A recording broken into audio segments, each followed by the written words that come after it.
नमस्कार, मैं लिथुमोंग चांग आपका स्वागत करता हूं हॉर्नबिल टीवी भारत पर। आइए आज की सबसे बड़ी खबर पर नजर डालते हैं।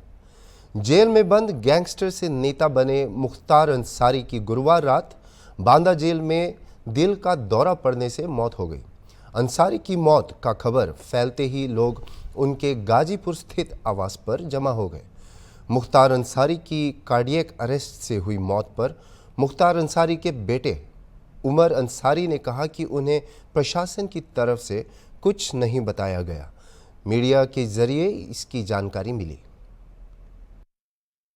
जानकारी आप लोग के माध्यम से ही मुझे जानकारी दी गई है जी। कोई मुझे आधिकारिक रूप से किसी ने कुछ नहीं बताया है, लेकिन अब जो हकीकत है उसको तो सब जान चुका है, तो पूरा देश जान चुका है। क्या बताया गया था सर आपको प्रशासन की तरफ से?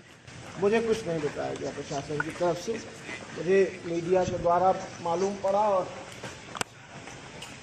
नेताओं के फोन आए और इसी माध्यम से देखा। अच्छा, 2 दिन पहले आप देखने भी आए थे और डॉक्टर ने ठीक किया था। मुझे नहीं देखने दिया। आप लोगों का आरोप था कि स्लो पॉइजन दिया जा रहा है मुख्तार अंसारी को, क्या कहना है सर इस पर? जो आरोप था वो आज भी हम वही बात कहेंगे। सर आपकी तरफ से आरोप लगाए गए थे स्लो पॉइजन देने के। आरोप लगाने वाला मैं कौन होता हूँ? जिनको जहर दिया गया उन्होंने आरोप लगाया। 19 मार्च को रात के खाने में उन्हें जहर दिया गया। उन्हें माननीय न्यायालय में, जहाँ वो विचाराधीन थे बंदी के रूप में, जुडिशियल कस्टडी में थे, सारी कोर्टों में डाला गया। और आज सर सूचना कैसे मिली? मीडिया के माध्यम। मीडिया आगे क्या कार्रवाई करेंगे सर आप लोग आगे?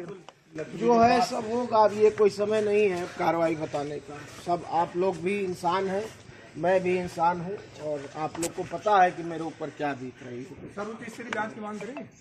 बिल्कुल करेंगे, और जो कार्रवाई करनी है सब कोर्ट के माध्यम से और न्याय के रास्ते से आगे बढ़ेगी, और हमें न्यायपालिकाओं पर पूर्ण विश्वास है। किसकी संलिप्तता लगती है आपको? हम कुछ नहीं कहना चाहेंगे इस समय, सब जांच का विषय है। जो अदालत फैसला करेगी, हमको यकीन है कि वो इंसाफ। आपको लगता है जानबूझ के किया गया कृत्य है ये? अब इसमें भी भैया कुछ कहना और छुपा रह गया है। जो व्यक्ति अपनी मुट्ठी ना बंद कर पाता हो, जो व्यक्ति इतना कमजोर हो कि उसको खुद ही जेल प्रशासन लेकर आईसीयू आता हो, और खुद ही 12 घंटे बाद 14 घंटे बाद उसको फिट बताकर, पीठ ठोक कर कि जाइए आप ठीक है, और 14 घंटे बाद जेल की तनाई बैरिक में भेज दिया जाता हो। 2 दिन उन्होंने अपनी रात कैसे बिताई होगी ये मैं सोच सकता हूँ। जब आज 3:30 बजे मुझे टेलीफोन पे उन्होंने कहा है कि मैं इस हालत में भी नहीं हूँ कि मैं जेल के वीसी रूम तक जा सकूं बैरिक से निकल, तो अब आप सोचिए। और शाम शासन की जांच पे भरोसा करेंगे या सीधे न्यायपालिका जाएंगे? न्यायपालिका। वहीं आज दोपहर को मुख्तार अंसारी के वकील चंद्रजीत यादव का इलाहाबाद हाई कोर्ट के प्रोसीडिंग्स के बारे में कहना है कि डॉक्यूमेंटेशन की प्रक्रिया चल रही है। डॉक्टरों का एक पैनल बनाया जा रहा है और जल्द ही पोस्टमार्टम शुरू होगा। जो डॉक्यूमेंटेशन प्रक्रिया होती है वो प्रक्रिया हो रही है, डॉक्टर पैनल बन रहा है, बहुत जल्दी शुरू हो जाएगा। ठीक है, कुछ कागज बचे थे जो साइन होने थे, वो हम साइन करवाने आए थे। ठीक है, और जैसे जन जानकारी आती हम आपको जानकारी देंगे। अंदर मौजूद है? जी अभी मैं अंदर नहीं गया। इस केस पर मुख्तार अंसारी के बेटे उमर अंसारी ने बांदा के जिलाधिकारियों को पत्र लिखकर मांग की है कि उनके पिता का पोस्टमार्टम दिल्ली एम्स के डॉक्टरों से कराया जाए। अपने पत्र में अंसारी ने लिखा है कि उनके परिवार को बांदा की चिकित्सा व्यवस्था पर भरोसा नहीं है। मीडिया कर्मियों से बात करते हुए उन्होंने दोहराया कि उन्हें यकीन है कि उनके दिवंगत पिता को जहर दिया गया है। देखिए, वो उनकी प्रक्रिया है। हमने तो लिख कर दिया है कि दिल्ली एम्स के डॉक्टरों से कराया जाए। हमें यहाँ की चिकित्सा प्रणाली और शासन प्रशासन पर विश्वास नहीं है। वो सोशल मीडिया पर भी है और मीडिया को भी हमने मुहैया करा दिया। आप लोग को सब पता है कि क्यों मैं ऐसा कह रहा हूँ। और पोस्टमार्टम होगा नहीं होगा, मैं तो जुमे की नमाज पढ़ने आ गया था, अभी वहीं से पंचनामे की सारी चीज़ें हो गई हैं और अब डीएम साहब को फैसला करना है, देखते हैं क्या फैसला। लेकिन अभी शुरू नहीं हुआ जी। मेरे आने तक नहीं हुआ था अभी। 1-2 दिन के बाद जब तदफीन हो जाएगी तब इसके बारे में हम लोग न्यायपालिका से उम्मीद करेंगे कि जो हम आशंका जता रहे हैं उस पे जांच हो, वार्ता करेंगे अपने सारे लीगल टीम से। उसके बाद शक नहीं है, यकीन है कि ये स्वाभाविक मौत नहीं, संयोजित हत्या है। मुख्तार अंसारी के निधन ने न केवल राजनीतिक बल्कि उनके करियर के विभिन्न पहलुओं से भी कई चिंताएं सामने ला दी हैं, जहां विभिन्न हितधारकों की ओर से अलग अलग रुख और टिप्पणियां की जा रही हैं। ऐसे ही एक हैं पूर्व डीएसपी शैलेंद्र सिंह, जो कहते हैं कि 20 साल पहले 2004 में मुख्तार अंसारी का साम्राज्य चरम पर था। वह उन इलाकों में खुली जीपों में घूमते थे जहां कर्फ्यू लगा हुआ था। उस समय उन्होंने एक लाइट मशीन गन बरामद की थी और उसके पहले या बाद में कोई बरामदी नहीं की गई थी। उन्होंने उन पर पोटा भी लगाया, लेकिन मुलायम सरकार उन्हें किसी भी कीमत पर बचाना चाहती थी। अंसारी की मौत पर जेडीयू नेता केसी त्यागी ने भी टिप्पणी की कि मुख्तार अंसारी एक प्रवृत्ति के नेता थे। दुर्भाग्य से वे लोकसभा और विधानसभा के भी सदस्य रह चुके हैं। उनकी मृत्यु ने पूर्वांचल की राजनीति में काफ़ी उथल पुथल की है। 2004 की है, जनवरी की है, आज से 20 साल पहले की है। और मुख्तार अंसारी का जो भय का साम्राज्य था वो चरम पे था, और सरकार द्वारा जब समर्थन ऐसे माफियाओं को हो जाए तो आप समझ सकते हैं। मैंने अभी आपसे कहा कि वो खुली जीप में मऊ दंगों में घूमता था जहाँ कर्फ्यू लगा है। किसी की हिम्मत नहीं हुई उसके प्रति कुछ बोल दे, कार्रवाई की तो छोड़ दीजिए। और उस समय मैंने लाइट मशीन गन रिकवर की। आज तक उत्तर प्रदेश में केवल एक ही रिकवरी है, न उसके पहले कभी हुई, न 20 साल हो गया अब तक हुई है। और उसमें पोटा भी लगाया क्योंकि पोटा एग्जिस्ट करता था। तो मैंने स्टैंड लिया उसके प्रति कि नहीं, ये गलत है और इसको जेल जाना होगा। लेकिन मुलायम सिंह की सरकार तत्कालीन अल्पमत की सरकार थी, किसी भी कीमत पे इसको बचाना चाहते थे। और उन्होंने अंत में हम लोग पर प्रेशर बनाया, अधिकारियों पर प्रेशर बनाया। जब कोई नहीं सुना तो आईजी जोन जो थे उनका ट्रांसफ़र, डीआईजी रेंज का ट्रांसफ़र, एसएसपी एसटीएफ हमारे थे उनका ट्रांसफ़र। और अंत में ऐसा माहौल बनाया गया कि मुझे भी रिज़ाइन करना पड़ा 15 दिन बाद ही। लेकिन मैंने रेजिग्नेशन में लिखा और जनता के सामने इस चीज़ को रखा आप लोग के माध्यम से कि देखिए, जनता पॉलिटिकल सिस्टम में आप ही ने चुना है इस सरकार को, और किस तरह की ये सरकारें चल रही हैं कि जो माफियाओं के निर्देश पे काम कर रही हैं। हम लोग चुन के आते हैं, सेलेक्ट होते हैं, यानी जब तो बोला जाता है कि आप पब्लिक सर्वेंट हैं। आम बोलचाल की भाषा में हम कहते हैं गवर्नमेंट सर्वेंट है, और हो गए हम पार्टी के एजेंट अगर काम करें जिस तरह से वो कह रहे हैं। तो मुख्तार अंसारी एक आपराधिक प्रवृत्ति के राजनेता थे। दुर्भाग्य से वो लोकसभा और विधानसभा के भी सदस्य रह चुके थे। उनकी मृत्यु ने जो पूर्वांचल है उसकी राजनीति में काफ़ी उथल पथल की है। वो भाजपा विधायक कृष्णानंद राय की हत्या के अभियुक्त थे। वो कांग्रेस कमेटी के अध्यक्ष अजय राय के भाई की हत्या के अपराधी थे। और गैंगवार की पॉलिटिक्स के यही नतीजे होते हैं जो मुख्तार अंसारी के साथ। सर, आप देखते हैं आने वाले समय में समाजवादी पार्टी को इसे अपनी पार्टी की प्रतिष्ठा का सवाल नहीं बनाना चाहिए, वरना चुनाव में समाजवादी पार्टी को, विपक्षी दल चाहे समाजवादी पार्टी हो, कांग्रेस हो या फिर बहुजन समाज पार्टी, सभी एक सुर से न्यायिक जांच की मांग कर रहे हैं।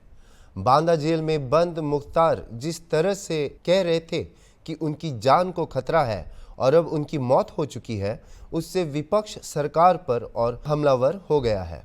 उत्तर प्रदेश में मुख्य विपक्षी दल समाजवादी पार्टी ने मुख्तार मामले में सरकार पर गंभीर आरोप लगाए। उत्तर प्रदेश सरकार के कैबिनेट मंत्री डॉक्टर संजय निषाद ने मुख्तार मामले को लेकर हॉर्नबिल टीवी से की बातचीत। उत्तर प्रदेश सरकार के कैबिनेट मंत्री डॉक्टर संजय निषाद जी हमारे साथ मौजूद हैं, उनसे बात करेंगे। सर, जिस तरह से मुख्तार अंसारी की मौत हुई है उसको लेकर विपक्ष तमाम तरह की बातें कर रहा है, और इस जो मौत हुई है उससे न्यायिक जांच की मांग कर रहा है, चाहे सपा हो या फिर बहुजन समाज पार्टी हो। दोनों ही पार्टियां इस मामले में न्यायिक जांच की मांग कर रही। आपका क्या कहना है? देखिए, विपक्ष का धर्म है वो आरोप प्रत्यारोप करना। विपक्ष वाला बयान के अलावा कुछ क्या है।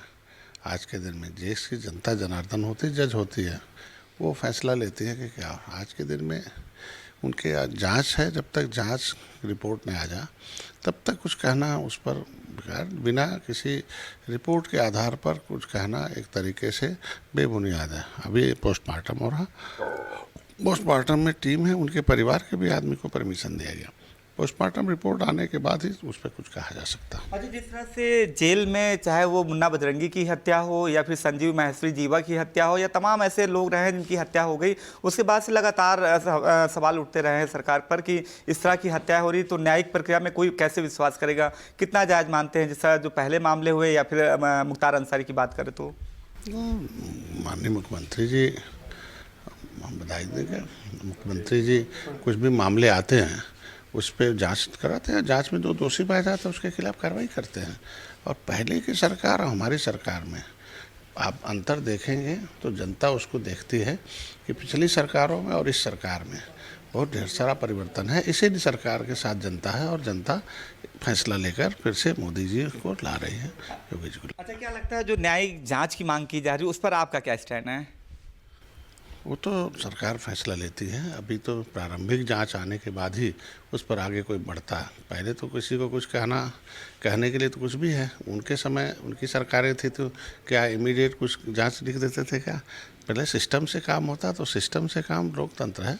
संविधान में व्यवस्था दी गई है, विधायिका है जो कानून बना है, कार्यपालिका है, फिर न्यायपालिका है। तो सब आज के दिन में सारे मिशनरी अपना काम कर रहे हैं हमारी सरकार में। इसीलिए अपराधी को सजा मिल रही है। पिछली सरकारों में लोगों को संरक्षण मिलता था। अच्छा, मुख्तार अंसारी की बात से हटकर अगर बात करें, यूपी में 80 लक्ष्य रखा है और पूरे देश में 400 पार। क्या लगता है जो ये घटनाक्रम हो रहे हैं, जो आंकड़ा जो टारगेट रखा है उसमें कहीं कोई फर्क नहीं पड़ेगा, चाहे मुख्तार की घटना हो या और भी घटनाएं हुई हों? देखिए, किसी व्यक्ति के साथ वोट नहीं जुड़ा हुआ है और न जुड़ता है। माननीय मोदी जी के कार्यों के आधार पर जो जनता की सरकार जनता के द्वारा है, जनता अपने कार्य के आधार पर सरकार चुनती है। ये राष्ट्र का चुनाव है, राष्ट्र की व्यवस्था का, अर्थव्यवस्था का चुनाव है। देश के अंदर लोगों की सुरक्षा का सवाल है, देश के अंदर उनको विकास का सवाल है, इसका चुनाव है। और जो आपस में जो खाई हो गई थी एक दूसरे के बीच में, उसको ख़त्म करने का सवाल है। इसलिए जनता मोदी जी को साथ में ला रही है और मोदी जी के साथ फिर से 400 पार एनडीए सरकार। यानी मुख्तार अंसारी की मौत के मामले में यूपी में 80 सीटों पर कोई फर्क नहीं पड़ेगा, पूरी 80 का 80 सीटें आएंगी?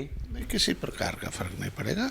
जनता ने जो उसको फैसला लेना हो, जनता पहले फैसला ले चुकी है और जो वादा किया था मोदी जी की गारंटी है, उसके आधार पर जनता वोट दे रही है। देखिए, मोदी जी की जो गारंटी थी और मोदी जी ने जो वादा किया था जनता से, वो जनता जब वो वादा किया था वो पूरा किया। और चाहे मुख्तार अंसारी की बात की जाए तो मुख्तार अंसारी की मौत के मामले में जो यूपी में लक्ष्य है भारतीय जनता पार्टी का 80 का 80, उससे मुख्तार अंसारी की मौत का उस पर कोई फर्क नहीं पड़ेगा और सभी पूरी यूपी की 80 की 80 सीटें जीतेंगे और पूरे देश में 400 पार जाएगा, जैसा कि मंत्री डॉक्टर संजय निषाद जी ने कहा। वीडियो जर्नलिस्ट अनिल सैनी के साथ अनुप चौधरी, हॉर्नबिल टीवी, लखनऊ। अंसारी की मौत के बाद पूरे उत्तर प्रदेश में आपराधिक प्रक्रिया संहिता सीआरपीसी की धारा 144 के तहत निषेधाज्ञा लागू कर दी गई है, जो बड़ी सभाओं पर रोक लगाती है।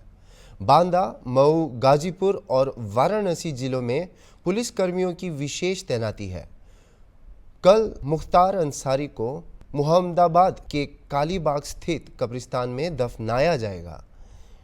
डीआईजी ओम प्रकाश सिंह, डीएम आरिका खौरी और एसपी ओमवीर सिंह ने लिया मुख्तार अंसारी के पैतृक कब्रिस्तान का जायजा।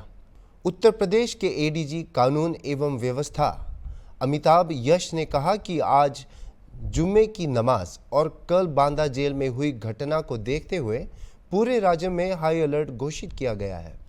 कई जिलों में अतिरिक्त बल भेजे गए हैं और सभी को शांति बनाए रखने के लिए निर्देश भी दिए गए हैं। आइए अब हमारे संवाददाता से ग्राउंड रिपोर्ट प्राप्त करें और नवीनतम अपडेट सुने। हेलो शिव कृपाल जी, आपको सुनाई दे रहा है? हाँ, सुनाई दे रहा है जी। कृपया करके हमारे दर्शकों को बताइए कि अभी जो वर्तमान स्थिति क्या है वहां पे। अभी अगर हम देखें तो मुख्तार अंसारी की बॉडी, जैसा कि पोस्टमार्टम पे पहले तो क्वेश्चन उठे थे कि इनका पोस्टमार्टम एम्स दिल्ली से कराया जाए, लेकिन उस पे कोई बात नहीं बनी और उनका पोस्टमार्टम करके उनका डॉक्यूमेंटेशन के साथ उनकी बॉडी को रवाना कर दिया गया।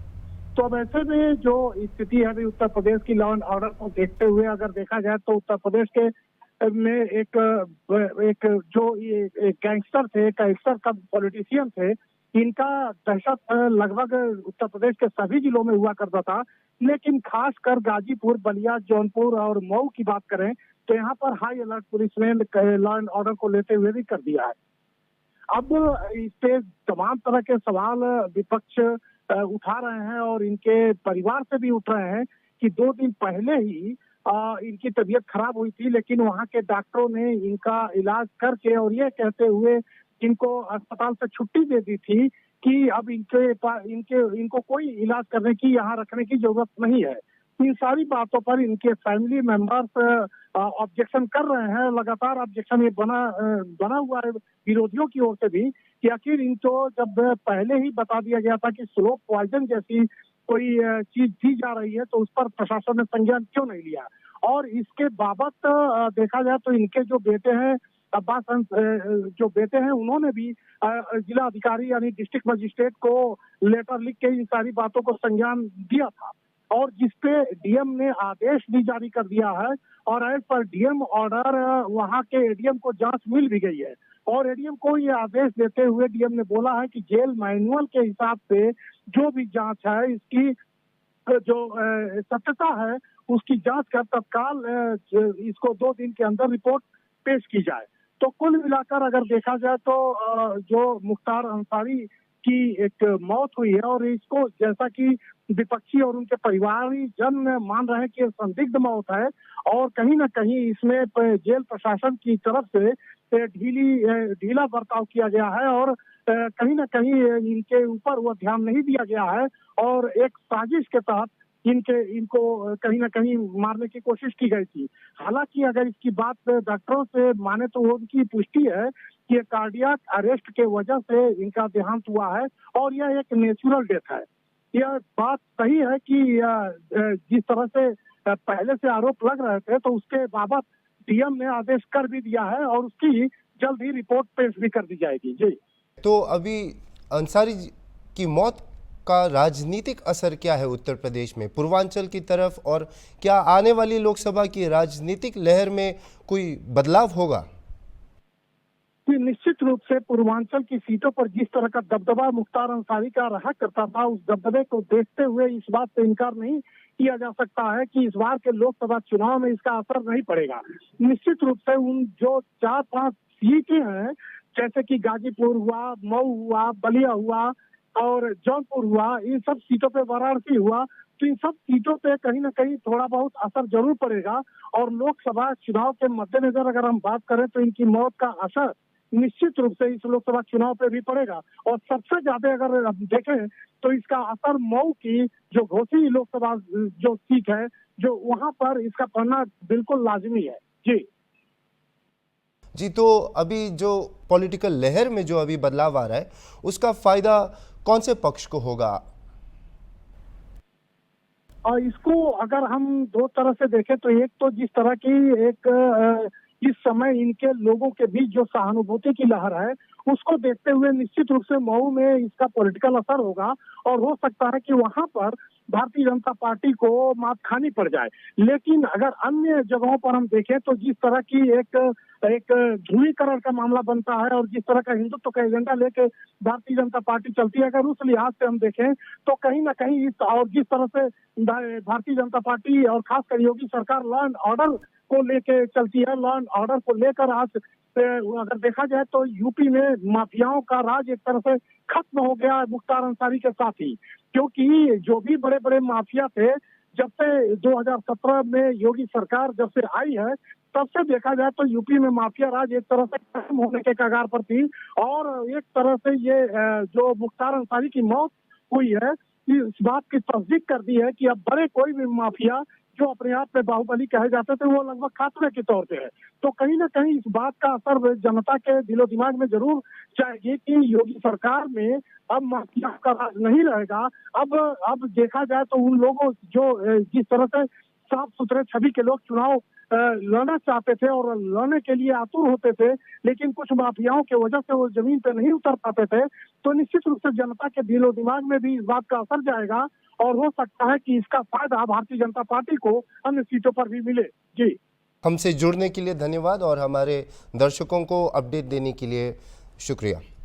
ये थे हमारे संवाददाता शिव कृपाल। उन्होंने हमें अभी मुख्तार अंसारी की मौत पर यह अपडेट दी।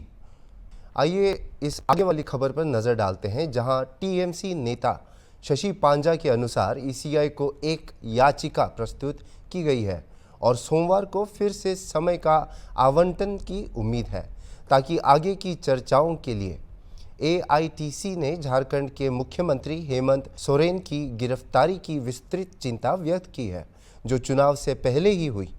अधिकारी आलेख के अनुसार इसी से संबंधित सभी शक्तियों का प्रयोग करने की अपील की है। विवादात्मक दृष्टिकोण के साथ केंद्रीय जांच एजेंसियां वेस्ट बंगाल के खिलाफ आरोप लगाती है, जो चुनाव प्रक्रिया को प्रभावित कर रही है। अभी तक के लिए इतना ही और खबरों के लिए देखते रहिए हॉर्नबिल टीवी।